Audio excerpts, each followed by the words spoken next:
Olá, como vai você? Tudo bem? Meu nome é Elias, eu sou analista haitiano, trabalho com terapia corporal e há mais de 20 anos sou não só um estudioso, mas um praticante sobre autoconhecimento. Eu tenho encontrado no autoconhecimento e tenho encontrado nas minhas experiências individuais um caminho muito seguro para a transformação interior e para uma estruturação melhor da minha forma de viver, do meu jeito de estar no mundo, vamos dizer assim, que fique um pouco mais confortável. Né? É um prazer, como eu disse, estar aqui conversando com você justamente sobre isso, sobre autoconhecimento, sobre desenvolvimento pessoal, tentando encontrar soluções hoje neste mundo tão complicado de vias que nos ajudem a resolver alguns dos dilemas e problemas que nós temos, às vezes, interiores. Né? E uma pergunta que eu gostaria de começar fazendo aqui para cada um de vocês é a seguinte: você é uma pessoa que tem uma certa tendência para ressentir as coisas, para ficar com um certo ressentimento, para ficar lembrando das situações, dos problemas, dos conflitos, sabe? Fica como se estivesse ruminando, voltando para mastigar de novo aquilo que não ficou tão bom, como se fosse assim uma tentativa de ficar tentando resolver aquilo do passado agora no presente. Talvez um desejo íntimo lá no fundo de reformar, de consertar as pessoas, de consertar as situações, de consertar os relacionamentos, de querer que as pessoas, os relacionamentos se tornem um pouco mais perfeitos, de um jeito seu. Faz sentido? Você já pode perceber que às vezes tem uma tensão no corpo muito intensa, e às vezes quando começa a ficar com raiva, começa a doer aqui no maxilar, começa a sentir que como se a boca estivesse apertada, não desse nem para falar. Você já percebeu isso em você? Pois é. Nestes momentos é muito comum, quando as pessoas estão neste traço, que elas comecem a dizer que o mundo fica um pouco cinza, em escala de cinza. Né? Como se o mundo perdesse a cor, como se as sensações diminuíssem, o cheiro diminuísse, o sabor diminuísse, como se não ficasse tão agradável viver, a coisa ficasse um pouco, sei lá, como um livro numa prateleira de uma biblioteca. A minha experiência usando o Enneagrama como uma ferramenta para a gente se conhecer, e também não só no conhecimento, mas terapeuticamente falando, estes sintomas a gente pode dizer que se ligam a um jeitão de ser. Eu gosto desta palavra, jeitão, para designar um pouquinho o que a gente chama de personalidade, o que a gente chama de caráter, que na verdade é uma forma como que a gente lida com o mundo interno, o mundo das emoções, dos pensamentos, o nosso corpo, e também com o mundo externo, com as relações, com as pessoas, com as coisas, com as situações. E este jeito de tentar colocar tudo em ordem, né? De tentar fazer com que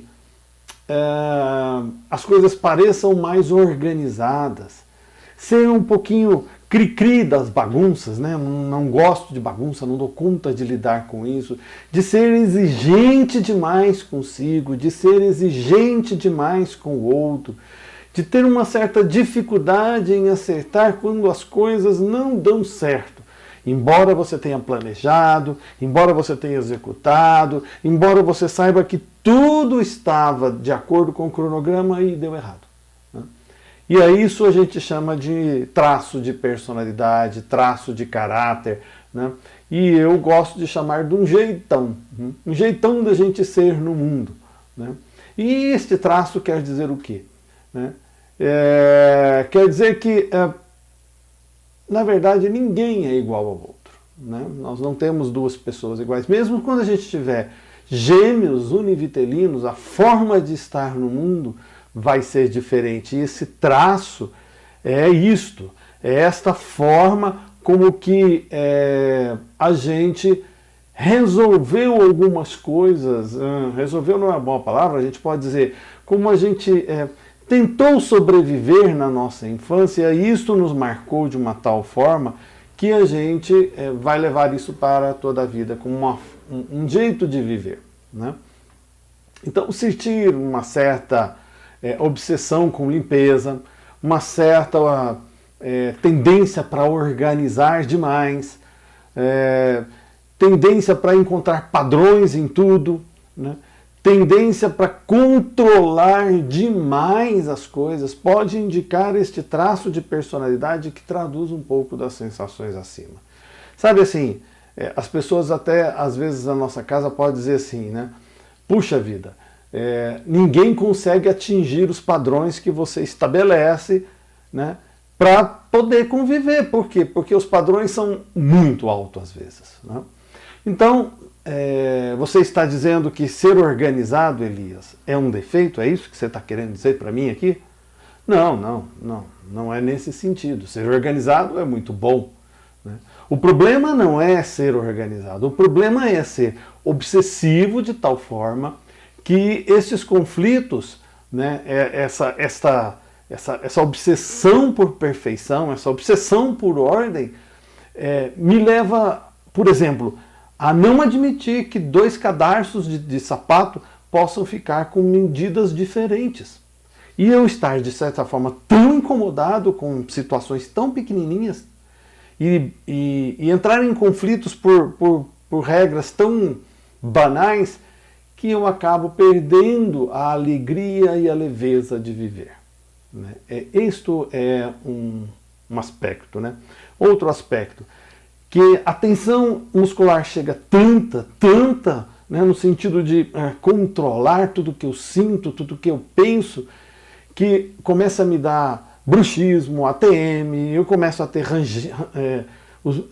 começo a ranger dentes até de dia, né? Nem só de noite, né? Isso é um indicativo de que, tem uma coisa aí que não está bem, né? Quando os meus pensamentos se tornam tão repetitivos e dentro de mim eu acabo sentindo um desejo de ficar ruminando as situações, né, mastigando de novo tudo, deve ser um indicativo que, tem uma coisa aí que não vai legal, né? E, olha, não é só isso que aparece. Aparece também no excesso de trabalho, sabe? No excesso de rigidez nas situações, no excesso de controle para dentro, no excesso de controle para fora, um medo enorme de cometer erros, né?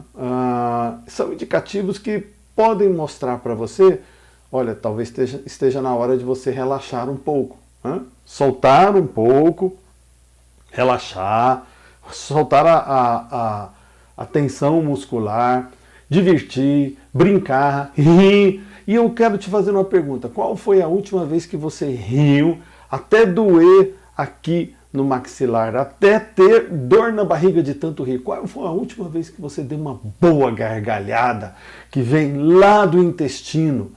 Quando foi? Pense um pouquinho nisso aí, né? Porque, veja, às vezes as coisas imperfeitas são as mais bonitas. Já pensou nisso? Né? Se não é agora, quando você vai soltar esta gargalhada? Quando você vai poder rir das coisas bestas que você faz da vida, dos erros que você comete? Dentro do conhecimento do Enneagrama, a gente pode compreender o que aconteceu na história destas pessoas que têm um pouco deste traço. Lá na história, lá na vida, lá no início, né? O que houve na história para que ele tivesse que controlar tanto as suas emoções? Porque ele não consegue rir, relaxar, ficar tranquilo, ficar numa boa, mesmo quando as coisas não estão tão boas, né? mesmo quando as coisas estão um pouco fora do controle, né? Você se identifica um pouquinho com esse jeito de ser, você se identifica com esse traço, né, de personalidade, caráter, esse jeitão de levar a vida, né? Eu quero até contar para você uma história. No meu trabalho como analista, eu conheci uma pessoa que tem este traço, né? E tinha, assim, muito horror de errar, sabe? Era tanto, o controle é tanto, a atenção é tanta, que esta pessoa tinha crises de labirintite.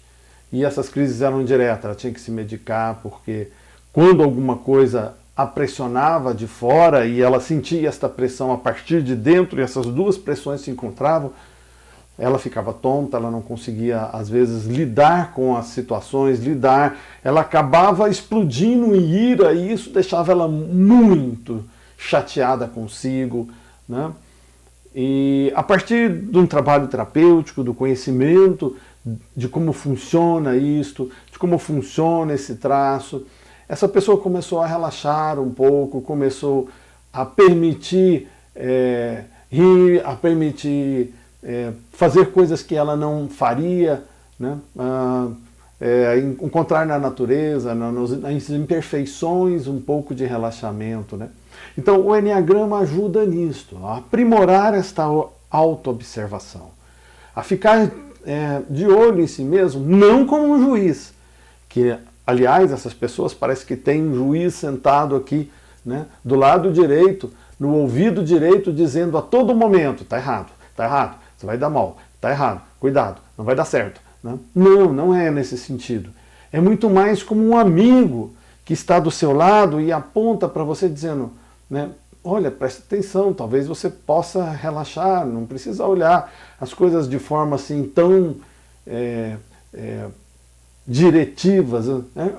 Dentro da terapia reichiana a gente diz abrir um pouco o foco e deixar as lateralidades entrar, né? Olhar um pouco para aquilo que está no canto dos olhos, não só para aquilo que está na minha frente, como se fosse, né, uma viseira, né?